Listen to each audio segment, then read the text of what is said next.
시편 14편입니다.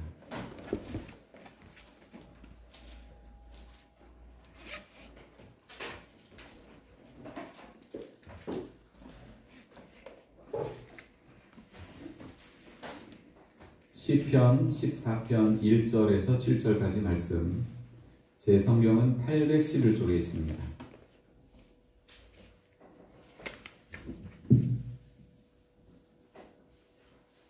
시편 14편 말씀 우리 한 목소리로 합독하시겠습니다. 어리석은 자는 그의 마음에 이르기를 하나님이 없다 하는도다. 그들은 부패하고 그 행실이 가증하니 선을 행하는 자가 없도다. 여호와께서 하늘에서 인생을 보고 살피사 지각이 있어 하나님을 찾는 자가 있는가 보려 하신즉 다 치우쳐 함께 더러운 자가 되고 선을 행하는 자가 없으니 하나도 없도다.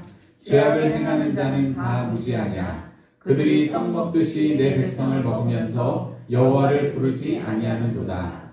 그러나 거기서 그들은 두려워하고 두려워하였으니 하나님이 의인의 세대에 계심이로다. 너희가 가난한 자의 계획을 부끄럽게 하나 오직 여호와는 그의 피난처가 되시도다. 이스라엘의 구원이 시온에서 나오기를 원하도다. 여호와께서 그의 백성을 포로된 곳에서 돌이키실 때에 야곱이 즐거워하고 이스라엘이 기뻐하리로다. 아멘. 샬롬. 주님의 은혜 가운데 여러분 평안히 지내셨습니까? 네. 하나님의 돌봐주심과 또 함께 하시는 은혜가 여러분의 삶 속에 더욱더 충만하기를 기도합니다. 오늘은 어리석은 자라는 제목으로 말씀을 함께 나누려고 합니다. 여러분은 지혜로운 인생을 살고 싶으세요? 어리석은 인생을 살고 싶으세요? 물어보나 마나죠. 사전에서 지혜롭다는 말을 찾아보니까 사물의 이치나 상황을 제대로 깨닫고 그것에 현명하게 대처할 방도를 생각해내는 정신적 능력이 있다, 이렇게 되어 있었습니다. 반대로 어리석다는 말을 사전에서 찾아보니까 생각이나 행동이 슬기롭지 못하고 둔하다, 이렇게 되어 있었습니다. 오늘 시편 14편을 보니까 맨 처음부터 어리석은 자를 언급하며 시작하고 있습니다. 물론 오늘 이 14편 안에도 의인에 대한 내용이 나와 있지만 어리석은 자에 대한 내용을 중심으로 살펴보면서 하나님이 보실 때 어리석은 자가 되지 말고 지혜로운 자가 되기를 다짐하는 그런 시간이 되었으면 좋겠습니다. 먼저 어리석은 자가 누군가 하면 마음으로 하나님의 존재를 부정하는 자입니다. 오늘 본문의 1절 앞부분에 보면 이렇게 되어 있습니다. 어리석은 자는 그의 마음에 이르기를 하나님이 없다 하는도다. 어리석다라고 하는 말의 히브리어가 나발이라고 하는 것인데요. 나발은 구약 성경에서 지성적으로나 혹은 도덕적으로 상식과 판단이 뒤떨어지는 상황에 사용이 되는 단어입니다. 이 어리석은 사람들은 주로 신의 존재를 믿지 않는 사람들이고 지혜에 있음에 반대가 되는 의미이고요. 우매하고 무지한 상태 혹은 분별력이 없고 무감각하거나 몰상식한 사람을 가리키는 말입니다.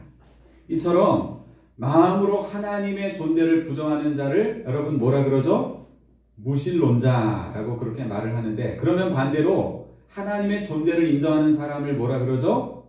유신론자라고 그렇게 말합니다.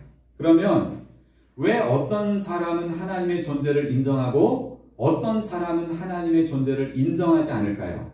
하나님의 존재가 있다 없다라고 하는 것을 증명하는 것이 가능할까요?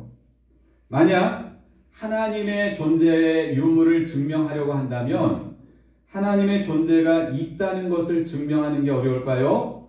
하나님의 존재가 없다는 것을 증명하는 게 어려울까요? 뭐가 더 어려울 것 같으세요? 하나님의 존재가 없다는 것을 증명하는 게 더 어려운 일입니다. 물론 유신론이나 무신론, 이것을 과학적으로 혹은 객관적으로 완벽하게 증명하는 것은 불가능하지만 유신론도 무신론도 하나의 신앙이라고 한다면 그래도 유신론의 입장에서가 증거가 더 많지 무신론의 입장에서 하나님이 없음을 증명한다는 것은 훨씬 더 어려운 일입니다. 이렇게 유신론 혹은 무신론과 관련해서 독일의 유물론 철학자인 포이에르 바하라고 하는 사람은 이런 말을 했습니다. 신이 사람을 만든 것이 아니라 사람이 신을 만들었다. 이게 무슨 얘기인가 하면 신이 존재하면 좋겠다는 사람들의 마음의 심리가 투영이 돼서 신이 만들어졌다는 것입니다. 여러분 여기에 동의하세요? 네? 신이 사람을 만든 게 아니라 사람이 신을 만들었다.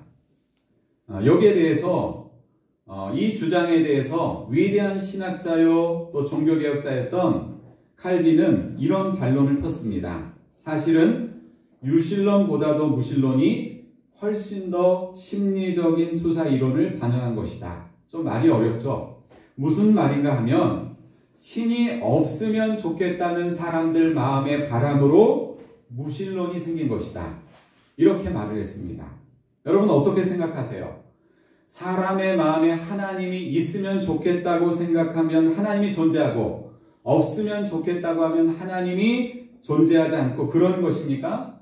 하나님은 사람들이 무신론이나 유신론의 입장을 가진 것과 상관없이 분명히 살아계시고 존재하시는 하나님이심을 믿으시기 바랍니다. 그것이 성경이 우리에게 확실하게 증거하는 내용입니다. 유진 피터슨이라고 하는 분이 쓴 시편 묵상책에 보면 사람들이 무신론자가 되는 과정을 이렇게 기록했습니다.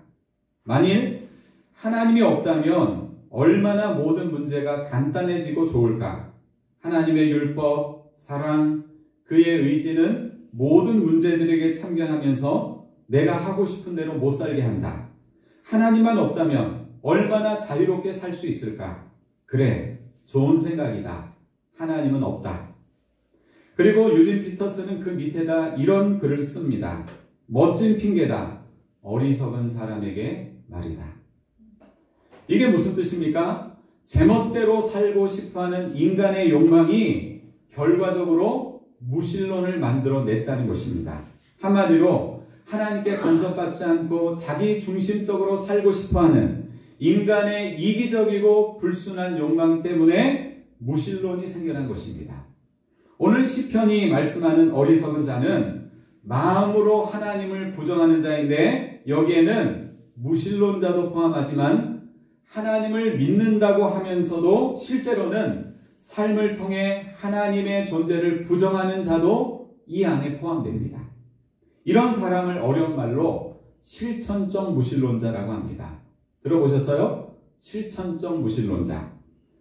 이것은 이론적 무신론자들은 신의 존재 자체를 부인하지만 실천적 무신론자들은 어떤 사람인가 하면 신의 존재는 인정하되 하나님께서 삶 속에 살아 역사하심을 현실적으로 인정하지 않음으로써 사실상 하나님의 존재를 부인하는 사람들, 이런 사람들이 뭐라고요? 실천적 무신론자들이라고 하는 것입니다. 그러니까 예수님을 믿는 사람도 실천적 무신론자가 될 가능성이 있어요, 없어요? 얼마든지 될 가능성이 있습니다. 이론적인 무신론자는 아닐지라도 우리의 삶으로 하나님의 존재를 거부하고 인정하지 않는다면 언제라도 우리는 실천적 무신론자가 될 수 있다는 것입니다.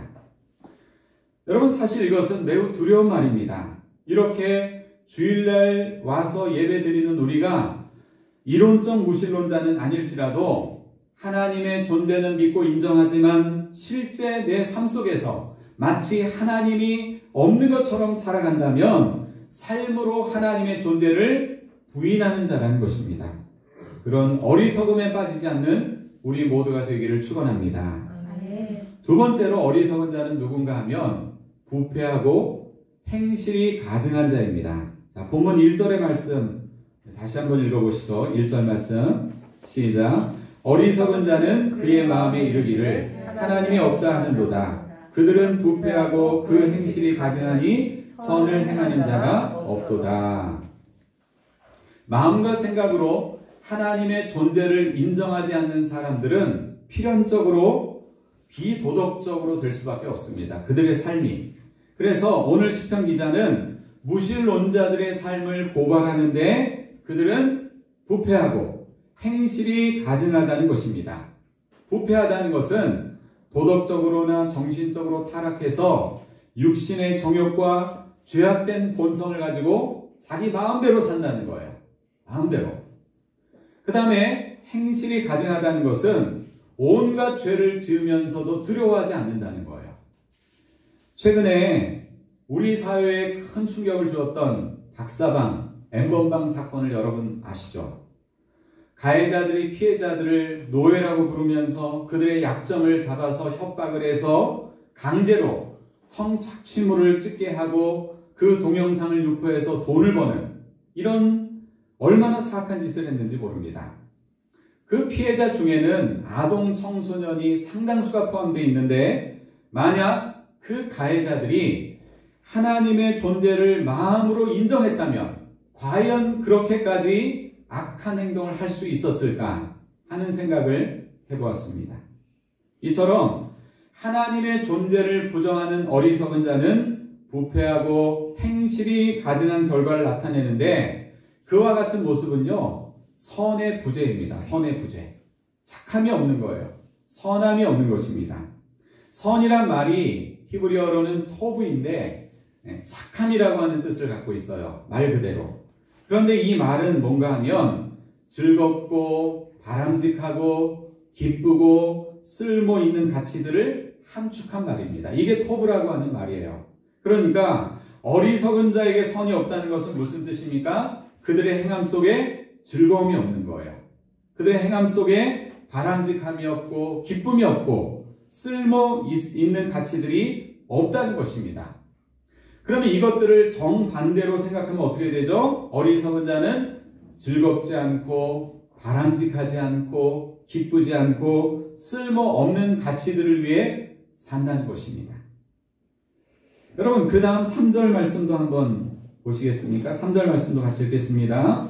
다 치우쳐 함께 더러운 자가 되고 선을 행하는 자가 없으니 하나도 없도다. 다 치우쳤다. 이것은 길을 잘못 들었다. 정도를 벗어났다. 이런 뜻이 되고요.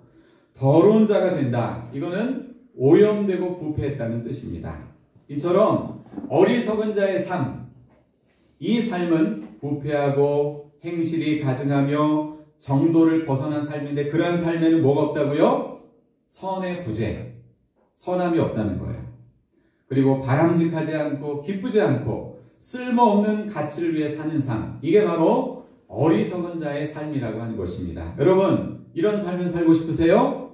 아니면 지혜로운 삶을 살고 싶으세요? 당연히 우리는 하나님이 보실 때 어리석은 자가 되지 않고 지혜로운 자의 삶을 살아야만 하는 것입니다. 세 번째로 어리석은 자는 누군가 하면 하나님의 백성을 박해하는 자입니다. 누구를 박해한다고요?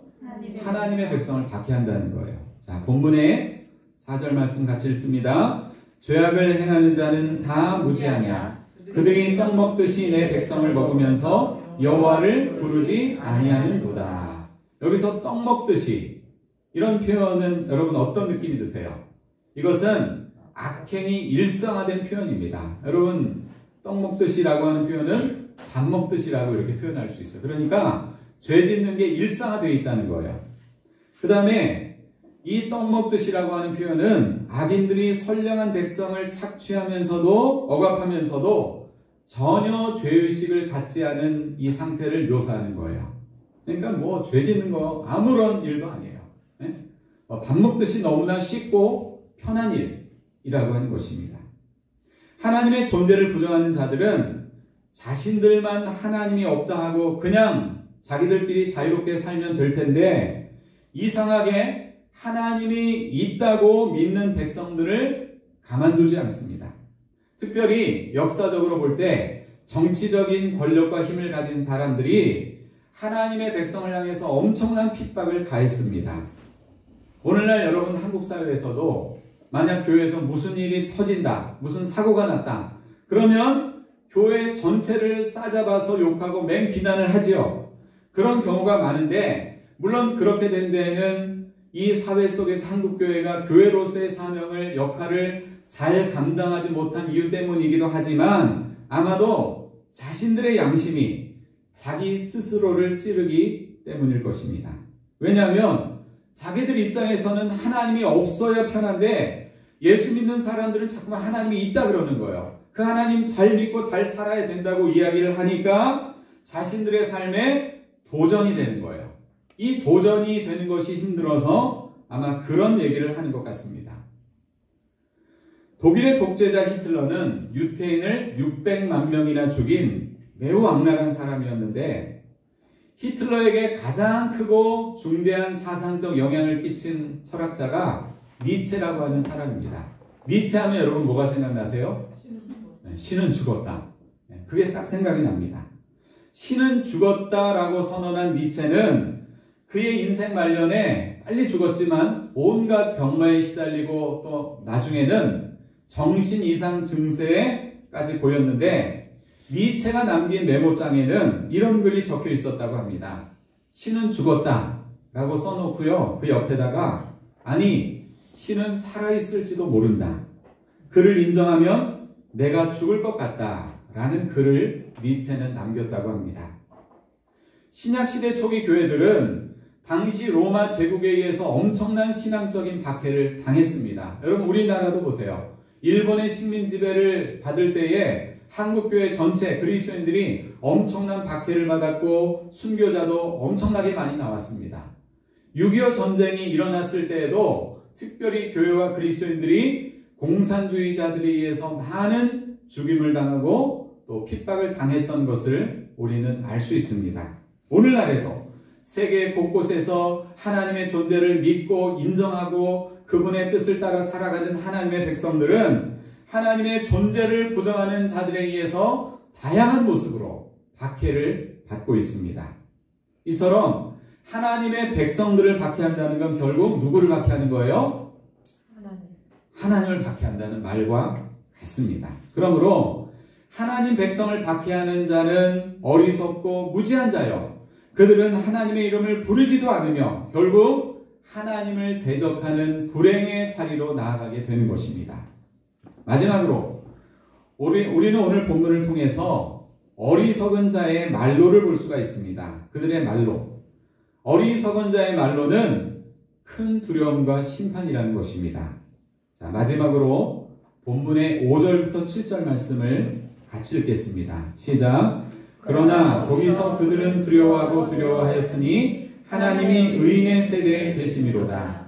너희가 가난한 자의 계획을 부끄럽게 하나 오직 여호와는 그의 피난처가 되시도다. 이스라엘의 구원이 시온에서 나오기를 원하도다. 여호와께서 그의 백성을 포로된 곳에서 돌이키실 때에 야곱이 즐거워하고 이스라엘이 기뻐하리로다. 아멘. 오늘 시편 기자는 여호와의 이름도 부르지 않고 깨달음도 없는 이들의 최후를 밝힙니다. 거기서 그들은 두려워하고 두려워할 것인데 하나님이 의로운 세대와 함께 계시기 때문이라는 것입니다. 하나님이 의인의 세대와 함께 계신다는 이 말은요, 악행을 일삼던 무리를 심판한다는 뜻이에요. 의인의 편에 섰으니까 반대편은 어떻게 되는 거예요? 하나님의 심판을 받는 것입니다. 그리고 6절에서 하나님이 행악자들로 인해 고통당하는 가난한 자의 피난처가 되신다. 이 말은 행악자들을 심판한다는 거예요. 가난한 자의 피난처가 되셨으니까 그 가난한 자들을 박해하고 착취하고 억압한 이 행악자들은 하나님의 심판 아래 놓이게 된다는 것입니다. 그리고 7절에서는 이스라엘의 구원에 대해서 말씀하는데 여호와께서 그의 백성을 포로된 곳에서 돌이키실 때에 야곱과 이스라엘이 기뻐한다는 겁니다. 이것은 이스라엘 역사에서 출애굽 사건이나 또 바벨론 포로 귀환 사건을 우리가 생각해 볼 수 있는데 그것을 통해서 하나님이 이스라엘 백성들을 이방 나라에서 구원해 주셨는데 그것뿐만 아니라 때가 되면 하나님께서 지금 죄와 사망 가운데서 그 권세에 매이고 억눌려 있던 자기의 사랑하는 백성들을 구원해서 그들에게 기쁨과 즐거움을 되찾아 주실 것을 말씀하고 있습니다. 자기 백성을 구원하여 기쁨과 즐거움을 주신다는 것은 반대로 하나님의 존재를 부정하는 어리석은 자들에 대한 심판이 있을 것을 말씀하는 것입니다. 여러분, 하나님이 없다고 여기는 무신론적인 사고는 어떤 거창한 철학적 사고를 말하는 게 아닙니다. 사실 그것은 악인의 고백이요, 악인의 습관이며 하나님의 간섭 없이 자기 마음대로 살고 싶어하는 사악한 인간의 본성을 그럴듯하게 포장한 이론에 불과합니다. 도스토옙스키 소설의 한 주인공은 이런 말을 했습니다. 신이 부재하다면 모든 것이 허용될 것이다. 신이 부재하다면 모든 것이 허용될 것이다. 그렇습니다.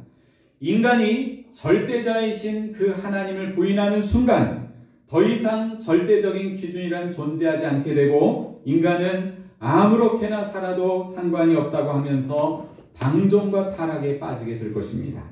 만약 여러분이 이 세상에 경찰서도 없고 법원도 없고 감옥도 없다고 생각을 해보세요.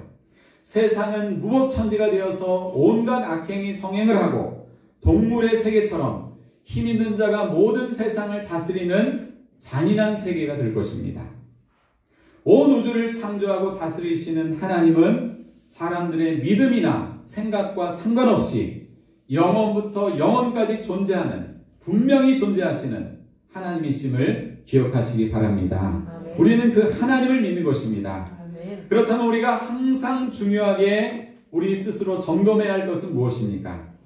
하나님이 살아계시고 우리와 함께 하심을 믿지만 마치 하나님이 없는 것처럼 하나님을 두려워하지 않고 내 맘대로 사는 나의 어리석음은 없는지를 늘 점검하며 살아야 합니다. 아멘. 무신론자를 비판하면서 자신도 모르게 실천적 무신론자가 되어서 하나님 없는 것처럼 살아간다면 그것은 어떤 죄보다도 악한 죄 가운데 하나인 것입니다.